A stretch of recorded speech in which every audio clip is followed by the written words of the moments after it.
Guys, ako nga pala si Maring B. Meron na naman akong nalaman kung paano matanggal ang mancha sa damit. Ayan ang aking damit, guys. Yan. Namantsahan siya dun sa aking underwear. So, hindi ko alam na ganun pala siya kamantsa talaga.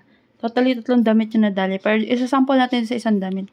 So, una sa lahat, ang gagawin mo is may laki yung kaldero, kasya yung damit mo. Magpapakulo ka ng tubig. Oo, tama ka. Magpapakulo ka lang ng tubig at pwedeng mawala ng mancha sa damit mo. So guys, nagpakulo ako dyan. Inantay ko yung kumulo. Yung lutong-luto yung damit. Matatawa ka pero talagang niluto ko yung damit ko. Ayan guys, pagkatapos kumulo, ayan ang ginawa ko guys. Siguro pinag-ano ko siya ng 10 minutes, mga ganun guys. Inantay ko guys, kasi dapat lutong-luto siya. At matutunaw yung paint doon na dumikit sa damit.